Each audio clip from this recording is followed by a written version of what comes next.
the RMAC.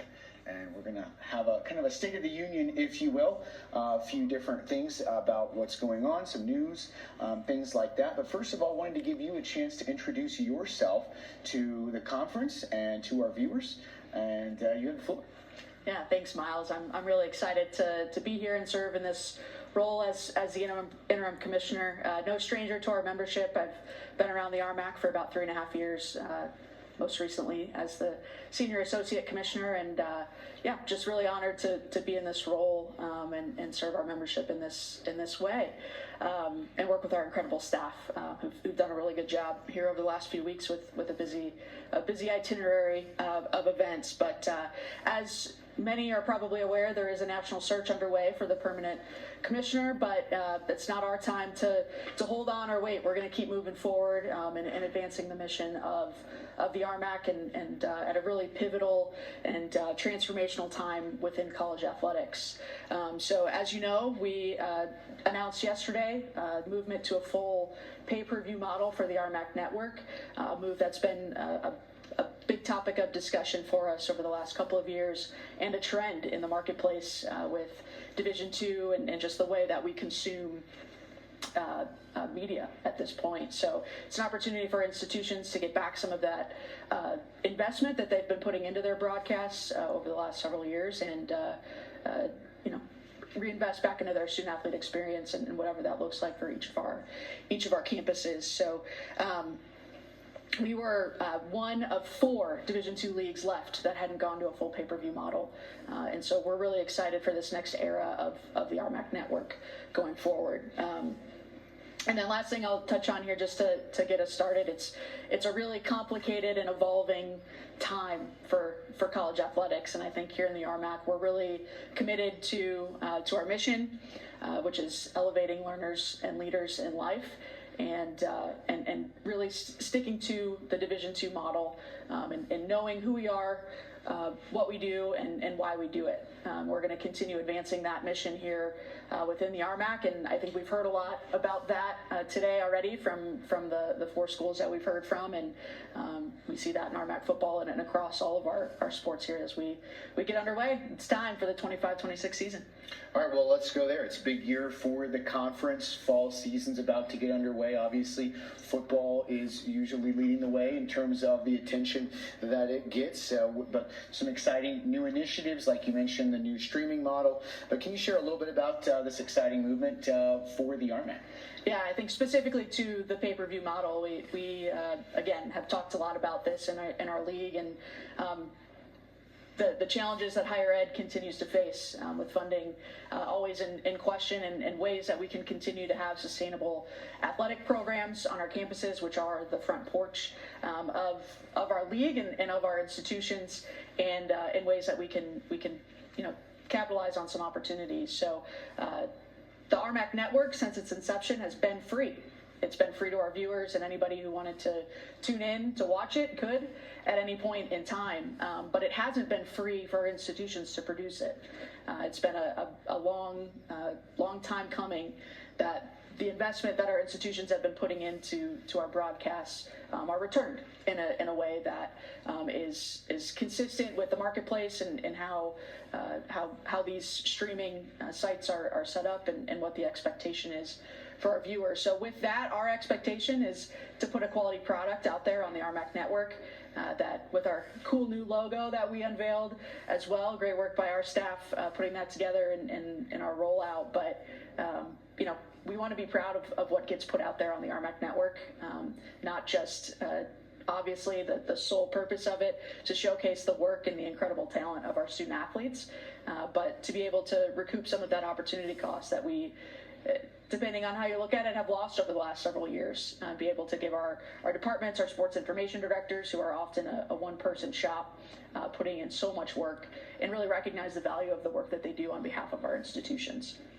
What should fans know as we look to the shift to the pay-per-view model? Yeah, that's a really great question. I think important pieces that you'll continue to hear from us throughout the fall and well into the winter and spring is that the investment that you make in the RMAC network and a subscription is going to go directly back to our institutions. It's going to go back to them so that they can invest in what they see fit, whether that's continuing to improve the quality of their broadcast with new equipment, with on-air talent, so on and so forth, or directly back into their student-athlete experience. And over time, as we build infrastructure and really develop these programs on our campuses, it's going to continue to enhance our student-athlete experience first and foremost. So when you're subscribing, hopefully getting that annual subscription here in the next couple of weeks with our flash sale going on, those funds are going right back to the institutions. There's no ifs, ands, or buts about it, and our revenue share model that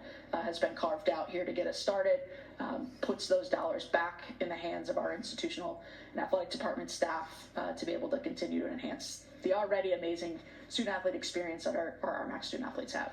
All right, my name is Miles Dunklin. That's Lexie Vernon, the interim commissioner of the RMAC, as we continue here through RMAC Media Day. Let's talk about this event. First of all, the theater spectacular here, the Cavia Theater here at MSU Denver.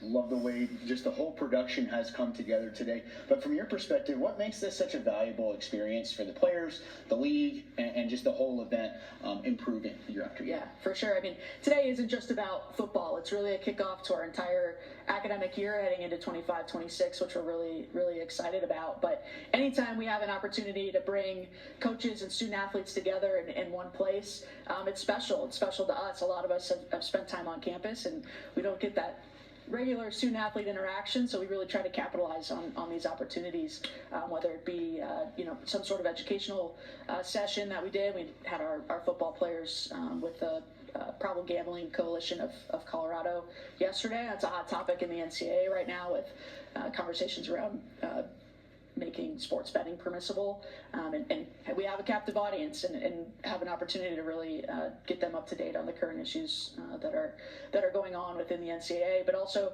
an opportunity to engage with the community. We have a great partner at the RMAC with Children's Hospital Colorado, and we had our football guys and coaches out doing some arts and crafts and making little paper jellyfish, and doing some chalk art, really just lightening the day of some kids that are at the Children's Hospital and their families, and probably not in the best of situations, and puts it all into perspective and gives everybody a little bit of a framework and humility as we head into the privilege of the work that we get to do on a regular basis. So it's really exciting. We're really excited about RMAC football. I think there's always a chance for a team to make a statement any given Saturday, and we're looking forward to the relationships that they create throughout this process, and some camaraderie, and realizing that we're all kind of in it for the same reasons. We're doing the good work on behalf of our student athletes and getting our education, getting our kids to graduation. We've heard a lot about academic honor rolls and summer jobs and such. So it's important to bring all of that back and keep us grounded in the work that we do, especially in the current state of things. So I love the idea that the guys got to get together last night. They come from different places, but they're pretty similar human beings, and being able to interact, go to Dave & Buster's last night and play games and compete in a different way. Let's talk about the upcoming football season, as the RMAC continues to be one of the more competitive conferences in the country. What excites you the most as you look forward to the 2025 football season? Yeah, a couple of things that I've already touched on. I think we've got some national contenders in our 10 schools, and some of the toughest matchups that you're going to see across all of Division II football in our RMAC schedule. And it means these are incredibly meaningful opportunities for our student athletes to compete at the highest of levels, but also opportunities for them to travel across our great geography and spend time together, build those relationships, and that's really the experience that we want them to have. It's essential to our mission and our vision, and they get to go out on the field and build character, act with integrity, and battle it out on the football field. So I can tell you it will be a battle.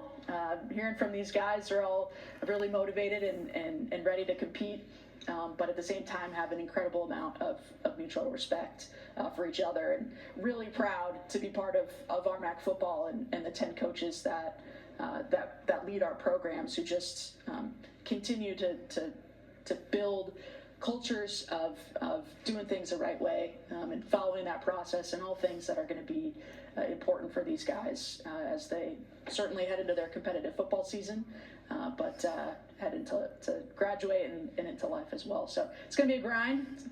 Got to keep watching and look for those statements that are going to be made just about every Saturday for the RMAC season. I'm excited myself as football season is right around the corner, but as we wrap up here, the football season, but not just football season, all the fall sports about to get underway here shortly. What's your vision for the RMAC in years forward as this conference continues to evolve? Yeah, I mean, it's to continue to be leaders in Division II and being really good at the things that we do the right way. Broad-based athletic programs that are competitive nationally and provide top-notch experiences for our student athletes, which they can learn and grow as humans and go on and advance in their careers, and just to continue emphasizing that student athlete experience. I think we are a group of 10 football schools, 15 member institutions, as we sit at MSU Denver here in downtown Denver, and without a football program, but we're all integrated in many ways, whether we sponsor a particular sport or not. We need each other, but we're also highly invested in the success of everybody across the board, whether that's within our student athlete experience or our students and partnerships that we can make internally and externally, and continuing to strengthen that. So I think we have to continue to be innovative. The landscape of college athletics and what we see at the Division I level with this level of commercialization is it's problems that have been created that aren't necessarily ours to own in Division II or within the RMAC, but that doesn't mean we can't be innovative and outspoken and clear on what our expectations are for the solutions to those problems. So as we hear about executive orders being signed and congressional changes and calls to action to lawmakers, I think we have to stand true to what it is that we do, and knowing who we are, what we do, and why we do it in the RMAC, and specifically, elevating learners and leaders in life. That's our mission. That's what we do on a regular basis. That's my vision forward for the RMAC, and we do a lot of things really well. But it's a time of change, and it's a time for transformation, and it's an opportunity for us to stake our claim in Division II for what we do and truly why we do it, what we're here to do, and provide that experience today for our 20 football players and 10 coaches that are here for Media Day, but also for the 6,000 plus student athletes that compete in the RMAC in all sports. All right, well, Lexie, thank you so much. That was Lexie Vernon, the interim commissioner of the RMAC, for our State of the Union conversation. Still a lot left to do today. We're going to talk to Fort Lewis